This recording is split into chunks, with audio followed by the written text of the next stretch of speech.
So Ajahn, talking about the complexity of the transmission of these ideas and teachings, and also how little we know, can you elaborate a bit on the passage that you have shared on the screen?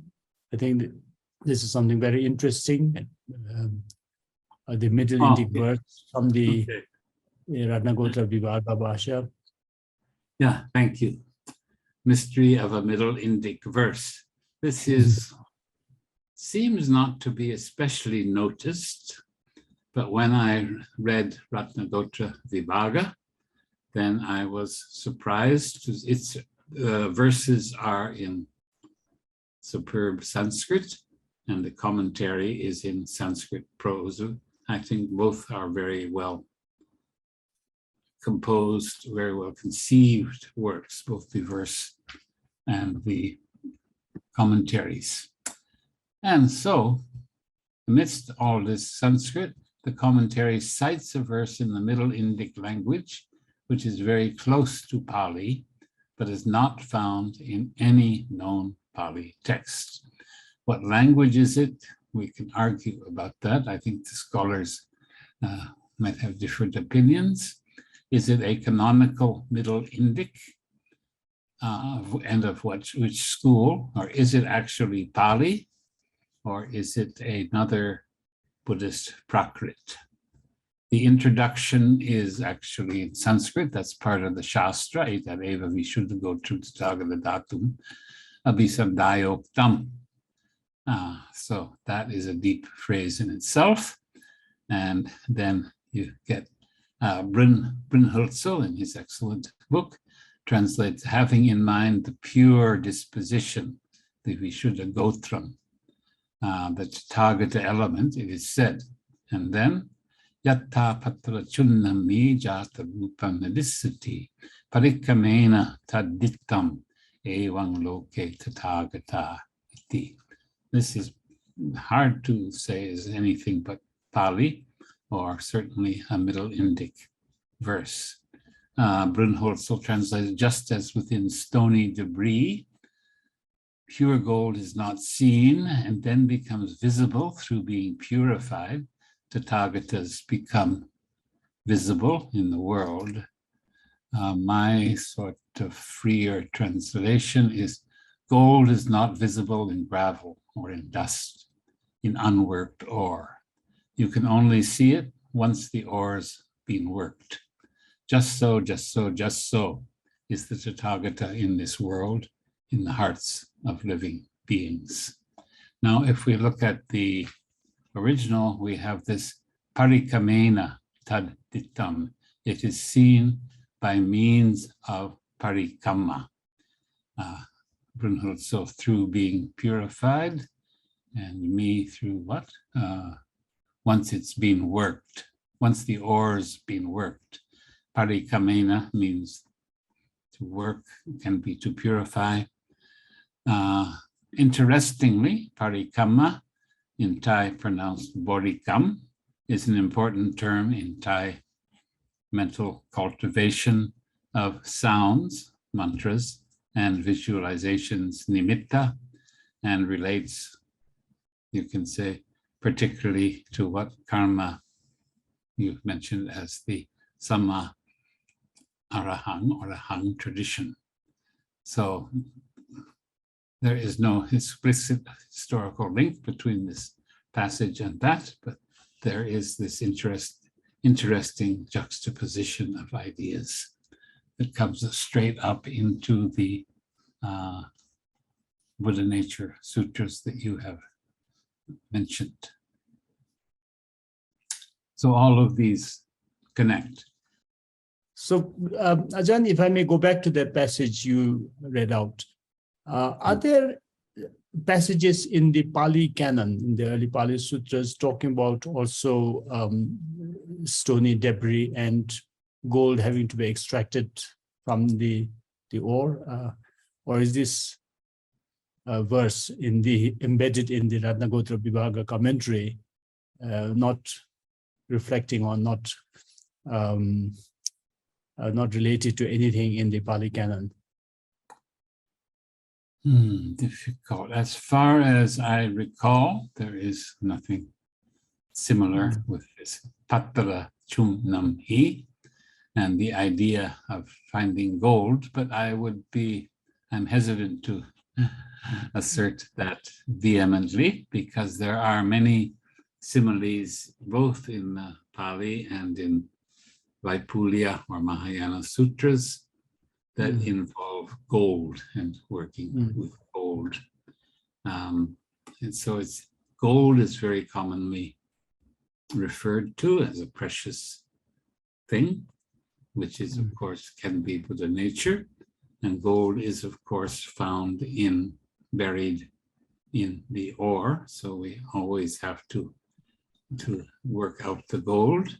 And in the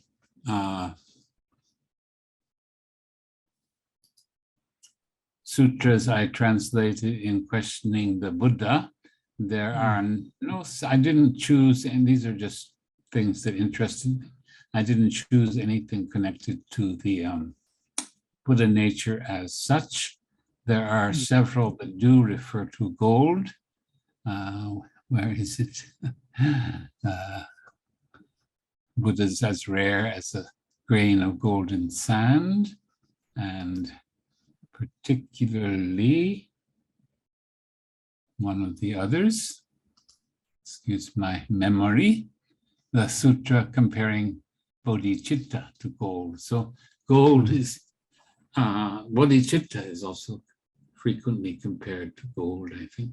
So the use of gold in similes does pervade both Pali and other works, the works of Ashvaghosha.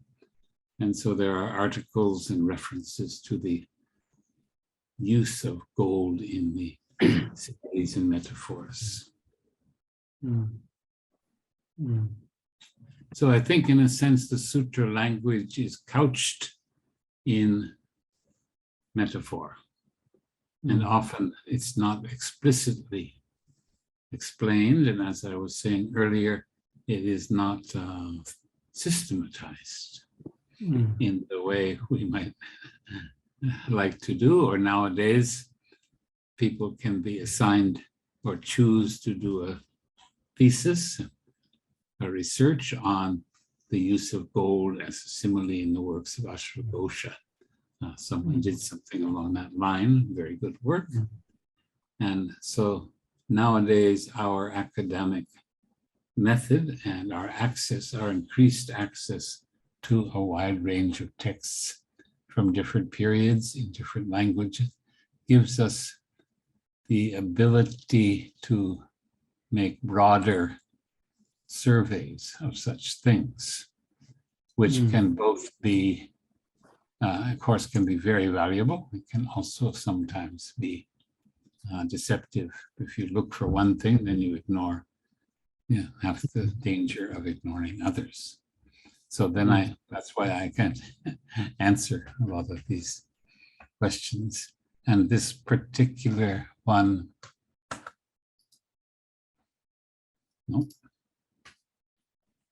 to me, is really a mystery.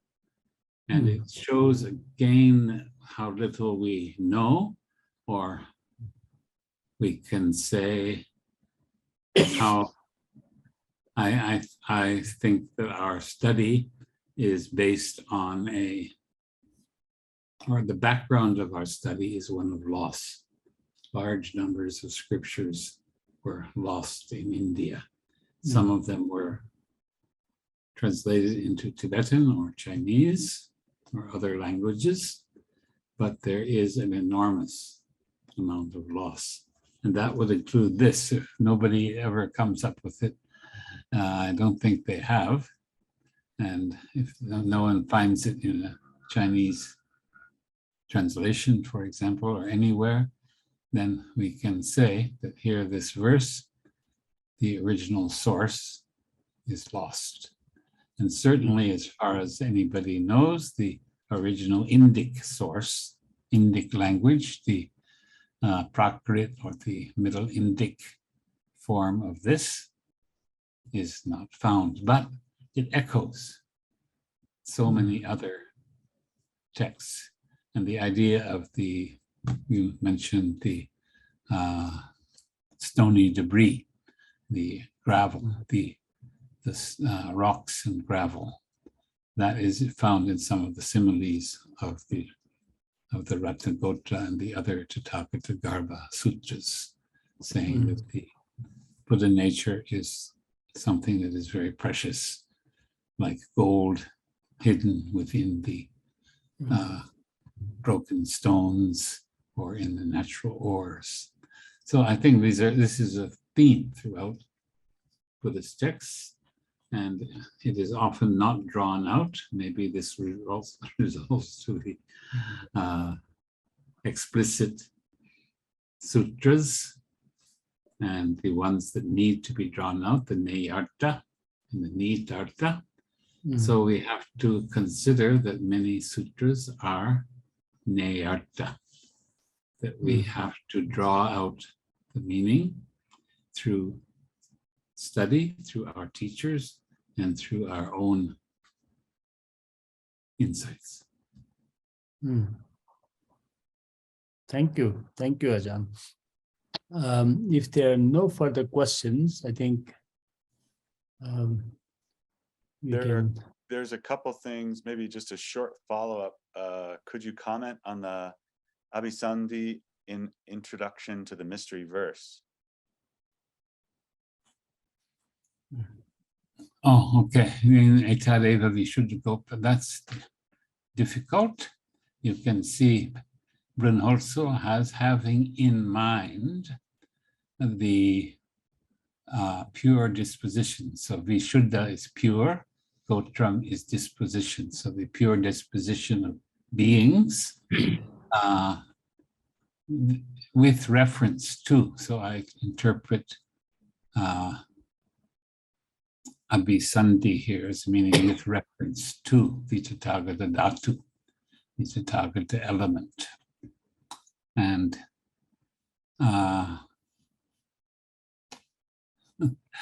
so that's good, that's difficult, yeah. So it is said, so that is implying that the Tathagata element, the Tathagata Dhatu, which can be taken as the Buddha Dhatu, or again, the Buddha nature. So this verse is explicating that the Buddha nature is found through effort in the ordinary things, patra chunnam hi. And the Vishuddha Gotrang means that the individual that can find this has to have the pure lineage or the pure disposition. So this is very interesting also in the broader terms of tariki, jiriki, or whatever, the idea of, that I mentioned earlier too, that the that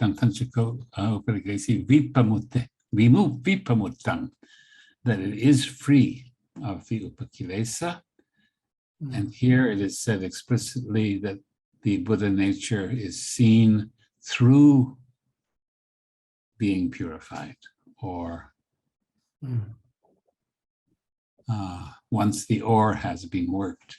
So this shows to me that this verse is recommending that we do have to do spiritual practice. It's not saying we are already Buddhas, so therefore we can just relax and have a good time.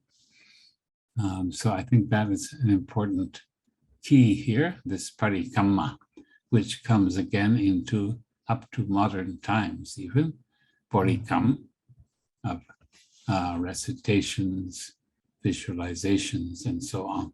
So this verse recommends to me that we do have to do practices, we do have to do parikam. It's not the school in Amitabha Buddhism where Amitabha will do everything. So this is a different, this is a clear recommendation for efforts. But these are, I think these short things are very wonderful. We can talk about them for hours and days and so on. And I encourage that and for people to suggest alternate interpretations and so on. Yeah, looking at the final part of the verse, I think in the Tibetan Buddhist tradition, this could easily fit to explain the coming of the Buddha to the world rather than Buddha nature being unraveled. But then, of course, in this context, it's being used to perhaps talk about the Buddha nature that can be revealed rather than a Buddha coming to the world. Okay, thank you. Thank you. I quite agree. And actually, what you're talking about is a very difficult. It's a kind of a dual nature of saying that the Buddha is coming into the world and the Buddha nature is in the world. And so this creates a kind of a contradictory thought. And if we are talking about bringing the Buddha into our world through our insight realization practice, us becoming Buddhas, then that is also, it's both the Buddha that we experience within us through luminosity or through other meditative practices, that is there. But at the same time, that is the Buddha, for example, in the very nice images that Marcus showed at the beginning of this presentation. So they actually are non-dual, they're advaya. They are not separate. The Tathagata appearing in the world and the Tathagata appearing in the hearts of living beings.